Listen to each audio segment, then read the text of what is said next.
ये सिविल नाफरमानी वाला प्री मेच्योरी तरीके से आपने ऐलान नहीं कर दिया कि अब तो हुकूमत की मजाक उड़ा रही है? कुछ देर पहले ख्वाजा साहब हमारे प्रोग्राम में कह रहे थे कि कर लें, ये शौक भी पूरा कर लें, इससे कुछ फर्क नहीं पड़ने वाला। वो करते कि कर दें, हम कोई बातचीत नहीं करेंगे, सिविल नाफरमानी भी आपने करनी है कर दें। सिर्फ ख्वाजा आसिफ साहब नहीं, हुकूमत नहीं, बल्कि तरीके इंसाफ के अपने कैंप के अंदर भी लोग बड़े हैरान है, ये क्या किया खान साहब ने, ये क्या ऐलान कर दिया सिविल नाफरमानी वाला। कल मरवत साहब हमारे प्रोग्राम में लाइल थे, वो कह रहे हैं मुझे नहीं पता था, इस हवाले से मुझे भी मीडिया से पता लगा। गंडापुर साहब कह रहे हैं मुझे भी नहीं पता था। ये किसने फैसला किया, किससे खान साहब ने मुशावरत की सिविल नाफरमानी का ऐलान करने से पहले? बिस्मिल्लाहिर्रहमानिर्रहीम, बहुत शुक्रिया। देखिए, मेरे इल्म में तो नहीं है कि किसने मुशावरत की, कैसे हुआ, लेकिन फ़ैसला आ गया है। और ज़ाहिर है जब पार्टी का फ़ैसला है उसकी मुखालफत या हिमायत पार्टी के अंदर की जा सकती है, टीवी पे ऊपर तो हम नहीं कर सकते। लेकिन जो चीज़ है, अगर यही तो सबसे बड़ा मसला है इस हुकूमत का कि ये चीज़ों को संजीदा नहीं लेती, उसके बाद मुश्किलात बन जाती हैं। अगर देखें पॉलिटिकल पार्टीज़ के पास क्या टूल्स होते हैं एहतजाज के, यही होता है आप एहतजाज करें, धरना दें। सिविल नाफरमानी की जो बात होती है ये फिर लास्ट में होता है, जब सारे इंसाफ नहीं मिलता, रूल ऑफ लॉ नहीं होता मुल्क में, बहुत सारे इश्यूज होते हैं, उसके बाद फिर यहाँ तक नौबत आ जाती है। और यहाँ भी अगर वो कह रहे हैं कि जी हनोज दिल्ली दूरस, तो फिर बड़ी अफसोस की बात है। ख्वाजा आसिफ इंतहाई गैर संजीदा लेकिन ये तहरीक इंसाफ के लिए भी बड़ी अफसोस की बात नहीं है सीरियस ले। तो साहब ये तहरीक इंसाफ के लिए भी अफसोस का मुकाम नहीं है कि आपकी सारे हर एक के बाद एक नाकाम हो गया, आप अपने अहदाफ हासिल नहीं कर सके? नहीं, देखें मैं बात सुना, 24 नवंबर को फिर 26 नवंबर को मैं नहीं समझता कि हम नाकाम हुए। हमने बहुत कुछ हासिल करना था। नहीं, वो आपकी बात से मैं एग्री करता हूँ। देखें, वो उसे आप नाकामी कहें या अहदाफ का हसूल, लोग निकले हैं। देखें खान साहब की रिहाई आपका मकसद था ना, वो तो नहीं हुआ ना। अर्ज करूँ, नहीं मैं अर्ज करूँ। देखिए, पॉलिटिकल स्ट्रगल में कभी इंसान कोई चीज़ हासिल कर सकता है, कभी नहीं हासिल कर सकता, लेकिन पॉलिटिकल स्ट्रगल जारी रहती है, वो एक अलग इशू है।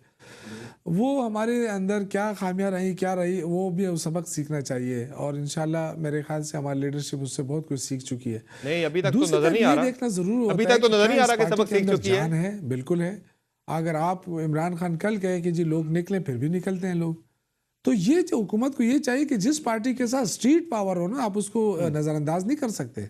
आप ये नहीं कह सकते आपने कितने लेकिन मसला ही तो यही है शौकत यूसुफ साहब के, तमाम रुकावट है दूर करके हम डी चौक पहुंचे, मगर क़यादत के अंदर आपके कोऑर्डिनेशन नहीं है, फुकदान है कोऑर्डिनेशन का बहुत बड़े लेवल पे कि एक बंदा जो है वो कहता है संजानी जाए, दूसरा कहता है डी चौक जाए, वो खींचातानी के चक्कर में तो आप अपने अहदाफ हासिल नहीं कर पा रहे। नहीं, देखें मेरी बात सुने, डी चौक भी हम गए, हमारे अंदर बेशक कोऑर्डिनेशन नहीं था, ये मैं भी मानता हूँ।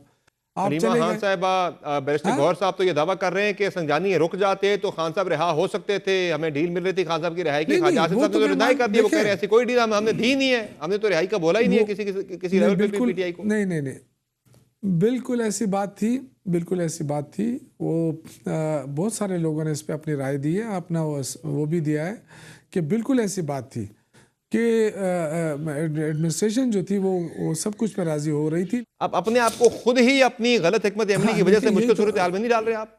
मैं पार्टी की बात कर रहा हूँ। आप देखिए, वो तो जाहिर है पार्टी फैसला करती है ना कि हमने आगे क्या करना है। हम तो वर्कर हैं, पार्टी फैसला करती है कि जी धरना देना है तो धरना देंगे, अगर वो कहते हैं एहतजाज करना है एहतजाज का, अगर वो कहती है सिविल नाफरमानी तो ये तो लास्ट ऑप्शन होता है। चले, आप एज अ वर्कर, अभी जो सिविल नाफरमानी की बात हुई, आप एज अ वर्कर मुझे बता दें कि क्या आप समझते हैं कि तहरीक इंसाफ की जो हिकमत अमली अपने अहदाफ के हसूल के लिए, क्या वो ठीक हिकमत अमली है? आप ठीक सिमत में जा रहे हैं?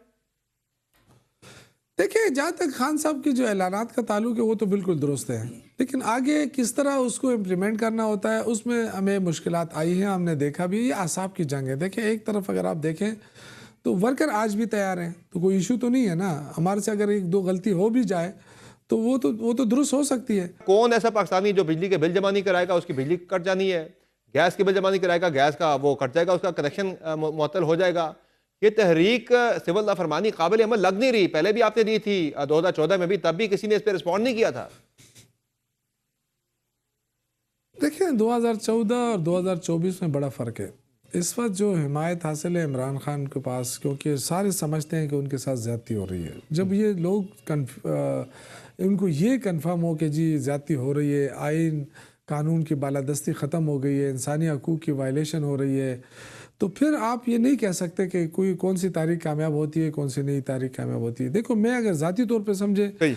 तो मैं इसके हक में नहीं हूँ, लेकिन जाहिर है पार्टी फैसला कर रही है और इमरान खान का हुक्म है, तो फिर तो सबने उसको एक्सेप्ट करना होगा। जो तारीख के बहरहाल साथ आप एक ज़ाहिर आपके जुड़े पास हुए हैं। सूबे की देखिए, तो हुकूमत पहले भी है, कहते थे सूबे ना, की हुकूमत आपके ये- पास है, ये- वो सूबे में आप लोग टैक्स ये- नहीं देंगे, बिल नहीं देंगे, सूबा कैसे चलेगा? या केपी के अंदर ये तहरीक नहीं होगी, बाकी सूबों में होगी? नहीं, अभी तो देखें, अभी जो 14 तारीख से जो शुरू हो रहा है ना, वो ये नहीं है कि जी आप बिल नहीं देंगे, आप ये नहीं करेंगे। सिविल नाफरमानी जो है ये अभी नहीं है। अच्छा, फाइनली ये बताएं कि बुशरा अभी भी बड़ी मुतहर्रिक है इस वक्त खैबर पख्तूनख्वा के मामलात के अंदर। वहाँ कल एक वो चारसदा में वर्कर के पास कहीं जाके चेक तकसीम किया, ज़ाहिर वो चेक उनकी जेब से तो नहीं गया, वो केपी गवर्नमेंट की तरफ से वो 1 करोड़ का चेक था जो कि दिया गया उस वर्कर को जाके। तो ये MPA से वो राब्ते भी कर रही हैं। आप समझते हैं कि बुशरा अभी भी कोई मज़ीद मामलात के अंदर लीड लेनी चाहिए आगे भी? नहीं, देखिए, उसके जाने में तो कोई हर्ज नहीं है ना। वो तो एक हमदर्दी करनी है ना। वो तो देखें, ज़ाहिर है इमरान खान की हुकूमत है, वो उनकी आलिया है, वो यहाँ तक तो ठीक है, कोई इशू नहीं है।